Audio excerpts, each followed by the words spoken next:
Le talent n'attend pas le nombre des années.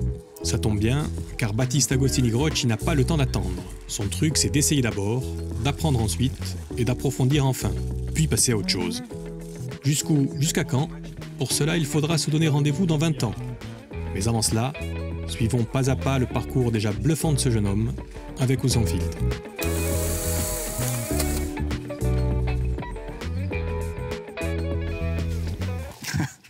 Ah oui, Baptiste, bienvenue dans votre vie. Allez, on va se mettre devant. Tiens, on va se mettre là. Qui en a là? C'est mon père, ça. C'est mon père. C'est Pascal. Agostini. Pascal Agostini, quand il était plus jeune. Hein. Il a un peu moins de cheveux maintenant. Bon, il en avait déjà plus beaucoup là, à ce moment-là. Mais je crois que là, c'est une photo où il doit avoir mon âge. Il doit avoir, s'il n'a pas 24 ans, peut-être un peu plus jeune. Qu'est-ce qu'il a fait dans la vie, lui? Qu'est-ce qu'il fait toujours, d'ailleurs? Mon père, il travaille à la chambre de commerce à Bastia. Il est chargé de la formation à l'IMF, à l'Institut méditerranéen de formation. Il est d'où, lui? Mon père, alors mon père, parce que son père à lui était gendarme, donc du coup mon père est né à Briey, en Lorraine. Et après ils sont arrivés tout de suite ils sont revenus tout de suite en Corse. Et du coup mon père a toujours grandi en Casinque, à Foleli. Et comme ma mère d'ailleurs, ils sont tous les deux de Casinque. Votre mère, elle est là justement. Très belle femme. Elle, c'est une Croce. Ah oui. Eh oui, Marianne. De Querciolo. De Querciolo, le Sorbogagnano. Ma mère qui est toujours très jolie, c'est toujours une très belle femme, ma mère. Qui elle aussi a un caractère encore plus trempé que mon père. Peut-être, mais elle a une particularité, c'est que peut-être que elle est quand même beaucoup plus tournée vers les autres, elle. C'est quelque chose qui a toujours beaucoup compté pour elle. Et puis elle en a fait son métier, parce que ma mère est professeure d'anglais. Donc pareil, avec mon père, ils se sont rencontrés à la fac à Corté. Et oui, c'est ma mère, c'est être pour les autres, c'est important, mais le regard des autres est aussi important. Voilà. Mais globalement, c'est quelqu'un qui, oui, en a fait, je pense, le leitmotiv de sa vie, d'aider les autres et d'être présent pour eux, en tout cas. Et puis elle peut être aussi extrême dans ses émotions, et on va en parler là, si vous le voulez, parce que... Elle est belle, cette photo. Ah ouais, magnifique, magnifique. Vous allez naître. 97, hein, vous êtes tout jeune. Oh. Mais vos parents ensemble, vous n'allez les connaître que quelques années, hein? Oui, parce que mes parents vont divorcer, mais peu après... Non, cette photo, je crois que je suis encore un peu plus jeune. Ils divorcent lorsque j'ai 7-8 ans. Ouais. C'est pas une période sympathique. Bon, comme aucun divorce n'est sympathique. Après, il y a des contextes, il y a des éléments de vie qui sont un peu particuliers. Lorsqu'on est petit, qu'on est au milieu de ces deux personnes-là qu'on a vu s'aimer et qu'on voit après se détruire un petit peu au fur et à mesure, parce que c'est compliqué, c'est toujours compliqué. Mais oui, mais j'aime beaucoup cette photo. Allez, venons-en avec vous. Petit, justement. Fils unique, hein? Fils unique. Fils unique. Et fils déguisé. Elles sont belles, celles-là. Ouais. Celle-là, elle est fantastique, celle-là. Oui, la lunette de soleil, effectivement. Mais fils unique, ça veut dire fils seul, Baptiste. Oui. Est-ce que c'est fils solitaire? Est-ce que c'est là qu'il y a un petit peu, ça a germé un petit peu cette imagination foisonnante? Mes parents m'ont toujours bercé d'histoires, ils m'ont lu beaucoup de livres. Je me souviens même quand mes parents et quand ma mère me racontaient des histoires, elles jouaient les personnages en même temps qu'elles me les racontaient. Donc c'est un imaginaire qui m'ont façonné aussi. Mais c'est vrai que le fait d'être fils unique, forcément, ça se développe encore plus parce que... Parce qu'il faut, pour jouer, il faut qu'il y ait cette imagination-là, et parce que sinon je joue pas, et parce que sinon je m'amuse pas. Donc du coup, il fallait un petit peu développer ça. Il y a autre chose aussi qui crée l'amusement. Alors sur cette photo, on va en parler justement. Pas bien épais, un peu chétif, hein, vous allez rester chétif un peu longtemps. Quand même. Et en fait, il faut vous faire remarquer aussi quand vous êtes jeune, non? Oui, surtout les années qui suivent, oui. Je suis un peu le pitre au fond de la classe. Et sur le moment, on ne se rend pas compte de son immaturité, on ne se rend pas compte de ce besoin-là. Mais oui, moi, j'avais un vrai besoin de me faire remarquer et d'être un petit peu le centre de l'attention. Ouais. Ça, c'est sûr. Et puis une personne qui a vraiment, vraiment compté dans votre jeunesse. Oui, c'est mon grand-père. J'adore ces photos, surtout celle-là. Ah, magnifique. Qu'est-ce qu'on peut dire sur votre grand-père, Baptiste?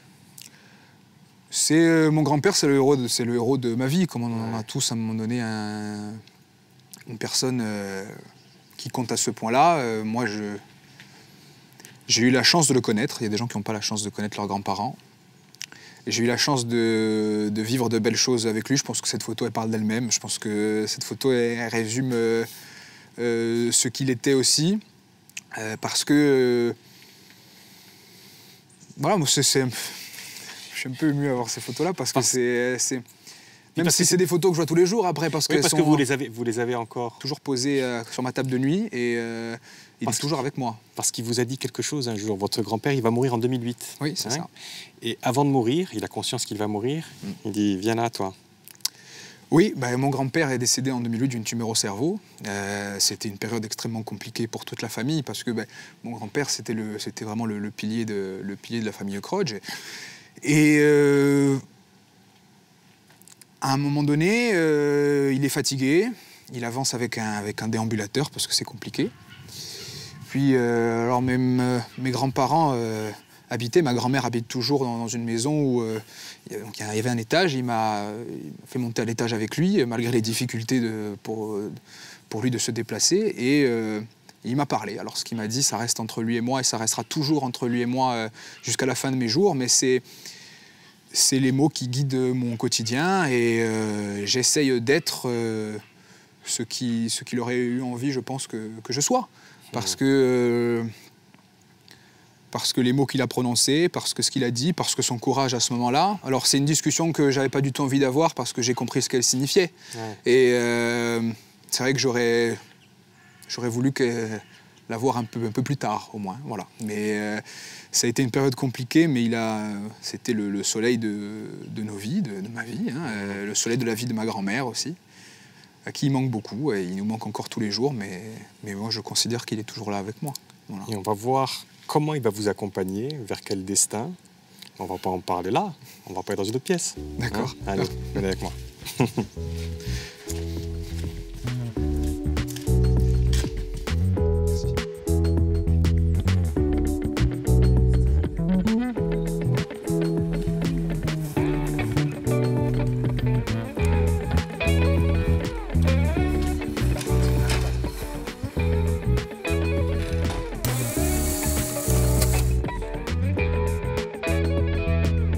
Prenez place, Baptiste. Et donc là, on va voir un des premiers déclics de votre vie. Un jour, vous êtes dans le salon chez vous et... De toute façon, je vais vous dire, de toute façon, hein, sérieusement, hein, moi, il m'en faut très très peu pour être heureux. Ah, tu sais quoi, moi, le simple fait de vivre à Paris, hein, Paris aux heures de pointe. Mais te mords pas. La danse des vapeurs d'échappement. Hein. Regarde, tu te fais une petite terrasse devant un Vitelmonte. Oui. C'était pas ce sketch-là, mais... J'ai retrouvé que celui-ci. Ouais. Non, j'ai jamais retrouvé, moi aussi, à l'époque. J'ai toujours voulu le retrouver. Mais moi, je suis chez moi et je vois ça, et mais je pleure de rire. Je pleure de rire. Je vois ce sketch. À l'époque, était un sketch, je crois, sur les Playmobil, si ma mémoire est bonne, qui vraiment me fait rire au point que je me dis, mais c'est peut-être ce que j'ai envie de faire aussi. Peut-être. Il y a encore un peut-être à l'époque. Oui, un peut-être, mais c'est un peut-être assez fort. Ah ouais. Et ça tombe bien parce que... Alors, vous avez quel âge quand vous voyez la Pascal Braud? Vous êtes dans quelle classe? Je pense que j'ai 10 ans. 10 ans? Je pense. Donc 2-3 ans plus tard... Alors j'ai matérialisé ça comme ça. Vous êtes au collège, hein, ça c'est une belle tête de collégien. Ah oui, là c'est... Hein, vous êtes au collège là, je suis au collège, oui. Vous êtes au collège. On vient d'entrer au collège. Et il y a une prof de latin au collège qui vous offre l'occasion de peut-être... Qu'est-ce qui se passe? C'est vrai, en fait, tous les vendredis, elle organisait entre midi et 2 un atelier un petit peu théâtre. Il n'y avait pas grand monde qui venait.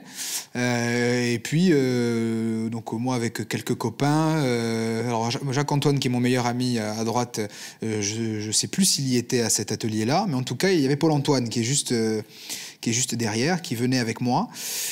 Et en fait, on nous laisse faire un petit peu ce qu'on veut. Alors au départ, c'est des textes classiques, on joue un petit peu de Molière, mais ça dure pas très longtemps, parce qu'après on nous laisse un peu carte blanche. Tous les vendredis, on a un petit duo comique où on part en impro et on fait rire nos copains, quoi. Ouais, et ça vous plaît? Et ça me plaisait énormément. Ah ouais? Énormément, oui. Et puis il va y avoir une rencontre qui va accélérer un petit peu ça, ce qu'on appelle un accélérateur de carrière, mais en tout cas un accélérateur de vocation, j'ai envie de dire. Ah. Eh oui, Didier. Didier Ferrari.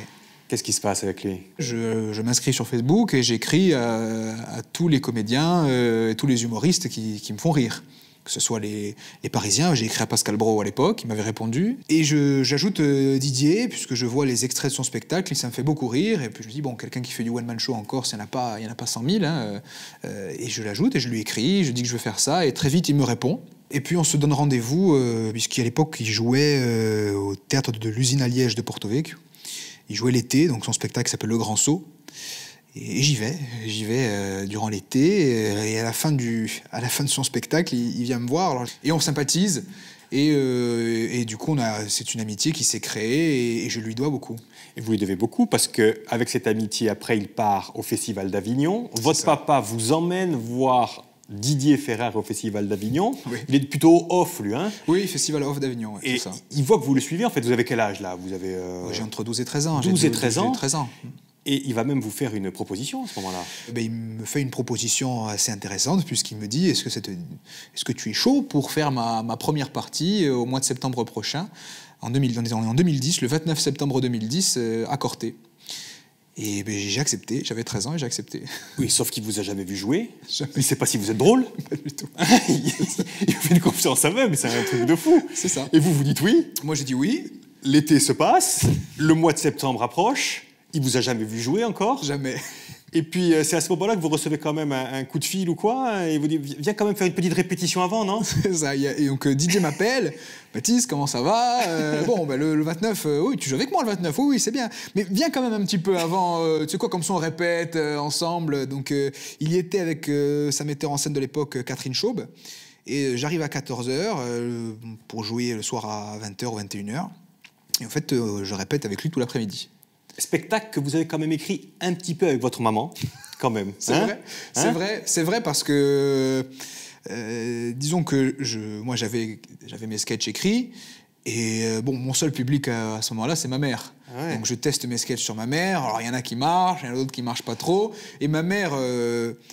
prise de panique, de se dire mais qu'est-ce qui va se passer, mon fils qui n'a jamais joué sur scène va débarquer et faire ses blagounettes. Elle m'a fait des propositions et on a écrit un petit peu, c'est vrai, ce premier texte, il est coécrit avec ma mère, ça c'est vrai. Après il faut monter sur scène et ça donne ça. Le matin, bois du vin. À midi, du vin aussi. Et le soir, tard, elle boit du Ricard. Et en parlant d'engin, alors que dire notre prof de français? 1m80, 125 kg. Aujourd'hui, si Catherine Laborde se fout à poil. C'est un beau souvenir, ça, quand même. C'est un beau souvenir. C'est un très très beau souvenir parce que déjà ça se passe très bien. Déjà, ça se passe très bien, ça rigole. Ouais. Ça rigole. Alors, c'est pas mes meilleures blagues, hein, on va pas se mentir. Ouais, mais c'est pas mal, je trouve, moi. Je rigole aussi, moi. Non, mais ça rigole. Il y a quand même pas mal de monde ce soir-là. Et tout se passe très bien. Ça finit avec une belle standing ovation, puisque les gens se lèvent à la fin. Moi, je suis un peu perdu. Je me dis, mais qu'est-ce qui se passe? Non, je pense que c'est même un de mes plus beaux, même mon plus beau souvenir de scène, en tout cas. Mais c'est le métier le plus dur du monde de faire rire les gens. Vous vous souvenez d'un bon moment ou c'est plutôt en apnée le spectacle? Est-ce qu'on profite du moment ou pas? Je profite pas du tout parce que ça passe très vite. Ouais. Ça passe très vite. Je crois que je joue en plus, si c'est pas 10 minutes, c'est 8 minutes peut-être. Ouais. Ça passe extrêmement vite. Donc j'ai pas vraiment le temps. En tout cas, je sais qu'à partir du moment où ça rigole à ma première blague, ouais, je suis lancé et je m'arrête plus. Voilà, je m'arrête plus et non, c'est vraiment un beau souvenir. C'est vraiment un beau souvenir. Mais il y a une chose que vous êtes, par contre, c'est susceptible à l'époque. Oui, ça. Oui. Et finalement, le revers de la médaille aussi. À l'époque. C'est que, mine de rien, vous n'aimez pas trop non plus finalement passer un peu pour un pitre aussi, ou qu'on vous dingue. Il y a ça aussi, il y a un peu l'ambivalence des sentiments là. Oui, parce qu'il y a faire le pitre en classe et faire rire tout le monde, et puis il y a faire quelque chose de différent. Monter sur scène à l'âge de 13 ans, pour certains, alors ils l'ont jamais dit en face, mais il y a beaucoup de bruit de couloir où alors est-ce que je l'étais ou est-ce que j'avais peur de l'être? Ça c'est deux choses différentes. Mais moi j'avais effectivement peur de passer pour un clown des fois. Et est-ce que c'est la raison pour laquelle, à un moment, vous vous réorientez un petit peu vers là?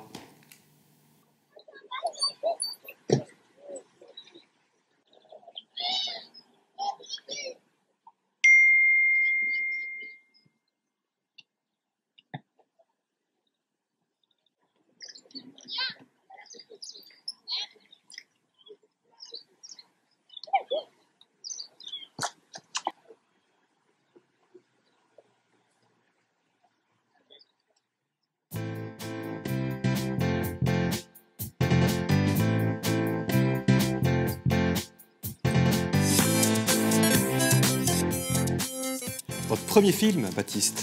Alors, c'est pas le premier, celui-là. C'est pas le premier, parce qu'il y en a un juste avant qui s'appelait Alex, avec le même comédien, Johan Mariotti. Mais c'est la même période. Mais c'est vrai que à un moment donné, je rentre au lycée. Et moi, j'ai toujours été passionné de cinéma. Et je prends un chemin qui est plus de passer derrière la caméra. Mais pourquoi? C'est pour être pris au sérieux? C'est pour pas être un clown? Pourquoi? Alors, je sais pas, parce que à cette époque-là, je continue quand même à monter sur scène assez régulièrement. Ouais. Je vais jouer même à Marseille à un moment donné. Mais en tout cas, je ne joue jamais dans les films que je tourne. Mais moi, oui, alors, oui, il y a peut-être un peu de ça aussi. Il y a peut-être parce que j'arrive au lycée, c'est une période différente. Le regard des autres n'est plus le même entre le collège et le lycée. Donc ce côté de je ne veux pas être un pitre et je ne serai pas votre clown, oui, je pense que ça a joué dans mon choix de passer derrière la caméra. Oui. Et puis à ce moment-là, il y a le deuxième déclic de votre vie, parce que votre regard aussi, le vôtre, change. Et un jour, vous tombez là-dessus. Vous lisez ce livre? Je lis Bête Noire. Vous le dévorez, même, hein? Je le dévore, je le lis en 2 allers-retours, puisque le matin, je prenais la Micheline pour aller au lycée, puisque moi, j'habitais pas à Bastia même. Et en 2 allers-retours, je lis Bête Noire, oui. Alors qu'à la base, le métier d'avocat, même, c'est pas un truc qui vous plaît, hein? Ça m'intrigue, on va dire. Ouais, je me dis, c'est quoi cette profession où les gens travaillent en robe? Enfin, je suis un peu intrigué, quoi. Et à la lecture de ce livre, justement, ça crée quelque chose en vous, et vous appelez un copain, vous dites, tiens, si on allait un petit peu voir comment ça se passe pour de vrai, non? Oui, j'appelle une amie qui s'appelle Aurélia, je ne sais pas si elle s'en souvient, et je lui dis, voilà, j'aimerais assister aux comparutions immédiates au tribunal correctionnel à Bastia. J'ai pas envie d'aller tout seul, est-ce que tu m'accompagnes? Elle m'a accompagné, et vraiment, je la remercie encore aujourd'hui de m'avoir accompagné, parce que ça a changé ma vie quand même, oui. Qu'est-ce qui se passe là? Ce qui se passe, c'est que je vois un jeune avocat plaider, je vois des gens être un peu jugés à la chaîne, puisqu'on est en comparution immédiate. Et je ne saurais pas expliquer ce qui se passe vraiment à l'intérieur de moi, mais je sais que lorsque je sors du tribunal, je sais que je ne pourrais faire que ça dans ma vie. Je ne pourrais pas faire autre chose. Et je le sais, je le dis à mes parents dans la foulée. Donc, du coup, direction la fac de droit. Oui, c'est belle ces photos. Corté. Et alors, elles veulent dire beaucoup de choses. J'en ai mis 2, parce qu'il y a 2 périodes à Corté. Il y a la première année, on arrive, c'est tout beau, la vie est belle, c'est sympa. Là. Et puis, il y a la deuxième année. Oui. Un peu au bout du rouleau, la deuxième année, hein, Baptiste? En deuxième année, qu'est-ce qui se passe? Donc il y a moins d'amusement, il y a un peu plus de frustration aussi, il y a une routine qui se crée et qui, moi, me dérange. Puis même en couple, ça va pas trop. C'est pas une période. Non, c'est une période pas gaie du tout là. Non, hein. c'est vrai. Hein, c'est vrai. J'ai eu quelques soucis de santé à ce moment-là aussi. Et donc du coup, vous êtes avec votre copain, oui. hein, qui vous suit et qui a réussi son année quand même. Oui, Jacques-Antoine. Oui. Jacques-Antoine, et vous décidez d'écrire quelque chose en fait. Pendant que vous vous ennuyez, en fait, c'est aussi simple que ça. Hein, vous écrivez une petite série de sketchs. Oui. En plus, à l'époque, ce qui cartonne à la télé, c'est Bloqué. La série Bloqué, donc c'est un peu ouais, le même principe. Vous écrivez, vous sentez que c'est pas trop mal. Vous allez voir une productrice qui s'appelle Dominique Thibert.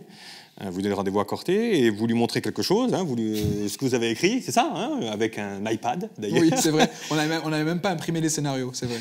Vous lui donnez l'iPad et vous attendez sa première réaction et... Ils nous disent oui tout de suite. Et la chaîne dit oui tout de suite et ça donne ça. Et donc là, ça fait combien de temps avec Marine? 3 mois. 3 mois. Mais tu vis avec ou pas? Oh, tu es fou. Oh, le sèche-cheveux il marche plus, hein. Donc la prochaine fois qu'on va faire les courses, on en achète un autre, d'accord?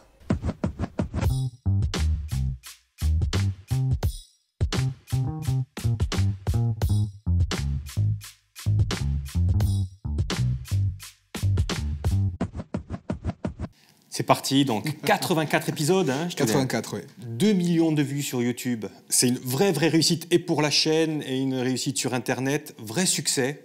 Mais vous ne serez pas longtemps en Corse pour vous en rendre compte de ce succès. Parce qu'effectivement, à Corté, vous en avez jusque-là. Et vous voulez passer la vitesse supérieure hein, en droit. Et la vitesse supérieure en droit, elle n'est pas à Corté, elle est à Paris. Eh oui. Et Paris, c'est pas ici, c'est dans une autre pièce. Allez, venez avec moi.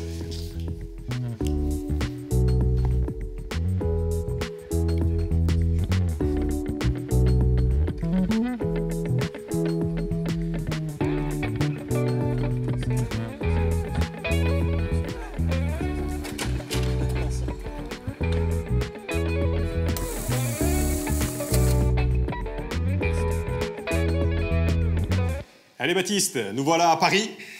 Enfin, vous voilà à Paris. Et d'ailleurs, Paris, quand vous arrivez, bah, c'est assez spectaculaire, hein. On montre un peu les biceps.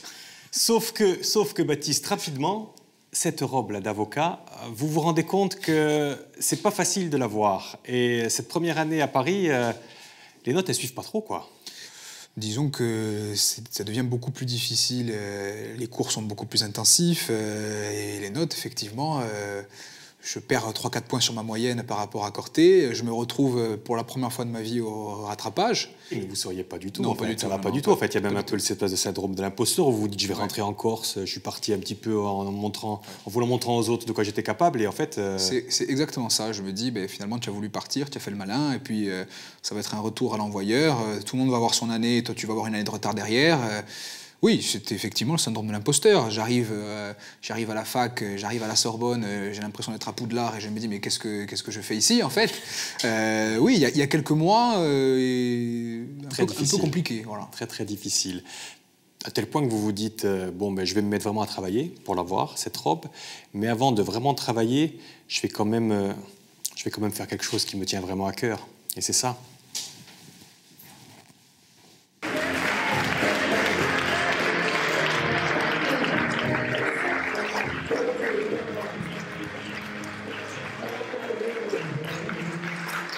Ça va? Merci. Merci. Merci d'être là pour la première de ce spectacle. Arrête-toi tout de suite. Merci d'être là pour la toute première. Hein? Je suis pas du tout stressé, j'ai pris juste 2 Lexomil et 3 Smecta avant d'entrer sur scène, ça va? Non, merci à tous d'être là. C'est mon rêve de gosse de jouer sur scène comme ça pendant un peu moins d'1 heure devant des gens et tout. Et quand je vous vois aussi nombreux ce soir, je me dis s'ils ont tous payé 10 €, je me fais des couilles en or ce soir. Vous le réalisez vraiment, ce rêve de gosse, hein? C'est ça? Vous vous dites, il faut que je réalise mon rêve de gosse. Oui, ça oui. Ouais. 1 heure, une seule fois. Il y a one shot. Une seule fois. C'est one shot. Exactement. Après ça, on se met au travail et il faut, encore une fois, redevenir sérieux. Et une des étapes pour devenir sérieux, c'est ça notamment. Alors j'ai matérialisé comme ça. Vous écrivez, vous montrez que Baptiste Agostini, vous écrivez sur le délit d'association mafieuse, vous essayez de retrouver une légitimité juridique aussi quand même, hein, montrer que vous rigolez pas quoi quand même. Hein. Bah, oui, ça c'est sûr qu'il y a cette volonté de mettre dans la tête des gens que je fais du droit et que j'ai vocation, je l'espère, à devenir avocat pénaliste à ce moment-là. J'ai vécu une passion, maintenant il faut en vivre une autre. Exactement, et vous la vivez ici. Parce que c'est ça qui est intéressant, Baptiste, c'est que vous êtes dans ce cabinet, le cabinet Vigo, oui, qui est un des plus gros cabinets d'avocats parisiens et qui est un cabinet de pénalistes. Oui, essentiellement, oui. Donc vous faites partie de ce cabinet, là, vous avez mis les bouchées doubles pour quelque chose. Et oui, maintenant je fais du pénal tous les jours, quoi. Mais chasser le naturel, il revient au galop, Baptiste, surtout avec vous, venez un petit peu là, parce qu'il y a ça qu'on a vu dernièrement. Vraiment, dépêche-toi. Mais qu'est-ce que tu fais là? Où tu es? Qu'est-ce que tu faisais? Ça fait 2 heures que je t'attends.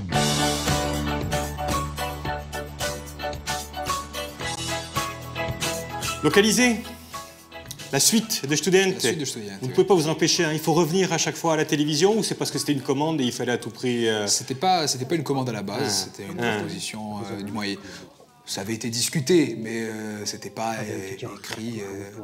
On n'avait pas signé à la base pour une 2e saison.